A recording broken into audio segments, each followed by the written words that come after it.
भारत की आत्मा का एक हिस्सा है।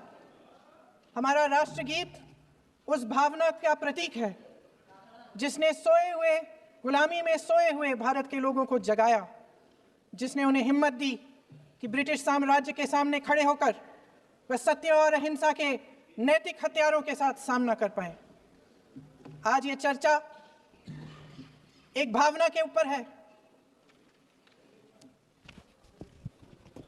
और जब हम वंदे मातरम का नाम लेते हैं तो वही भावना हमारे दिल में उजागर होती है। जब हम वंदे मातरम का नाम लेते हैं तो हमें उस पूरे इतिहास की याद आती है जो स्वतंत्रता संग्राम का इतिहास था, उसकी पीड़ा, उसका संघर्ष, उसका साहस, उसकी नैतिकता, उसका जो बल था कि ब्रिटिश साम्राज्य उसके सामने झुका। अध्यक्ष महोदय, वंदे मातरम उस आधुनिक राष्ट्रवाद की अभिव्यक्ति है जिसने भारत के लोगों को एक राजनीतिक और नैतिक आकांक्षा से जोड़ा, जिसने भारत के लोगों को एक साझा नियति के उत्तराधिकारी, एक साझा भविष्य के निर्माता के रूप में देखा। लेकिन आज की यह बहस मुझे कुछ अजीब सी लग रही है। जैसे मैंने कहा, यह गीत देश की आत्मा का हिस्सा बन चुका है। 150 सालों से देशवासियों के दिलों में यह गीत बस चुका है। 75 सालों से हमारा देश आजाद है, तो फिर आज इस बहस की क्या आवश्यकता है?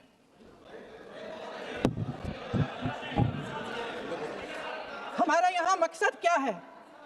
जनता से हमें दिया गया दायित्व, जनता का विश्वास, उनके प्रति हमारी जिम्मेदारी, हम किस तरह से इसका इस्तेमाल कर रहे हैं, हमें ये सोचना चाहिए। क्योंकि अब इस मोड़ पर हम इस सदन में अपने राष्ट्रगीत पर भी बहस करेंगे। आपने बहस मांगी है, आपने बहस मांगी है। आप तो इलेक्टोरल रिफॉर्म्स की बहस नहीं मांग रहे थे कि जब तक हम इस पर बहस नहीं करेंगे तब तक उस पर बहस नहीं होगी। इसकी वजह क्या है? इसकी वजह क्या है? हम आज यहाँ ये बहस क्यों कर रहे हैं? हमारा राष्ट्रगीत है, इस पर क्या बहस हो सकती है? हम ये बहस यहाँ आज 2 वजहों से कर रहे हैं। पहला कि बंगाल का चुनाव आ रहा है, हमारे प्रधानमंत्री अपनी भूमिका निभाना चाहते हैं उसमें।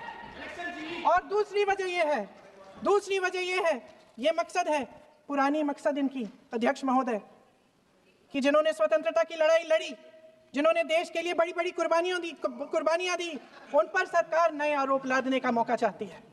देश का ध्यान फिर से जनता के ज्वलंत मुद्दों से भटकाना चाहती है। यही एक मकसद है आपका। आपका मकसद है कि हम फिर से उसी अतीत में मंडराते रहें, उसी की तरफ हम देखते रहें।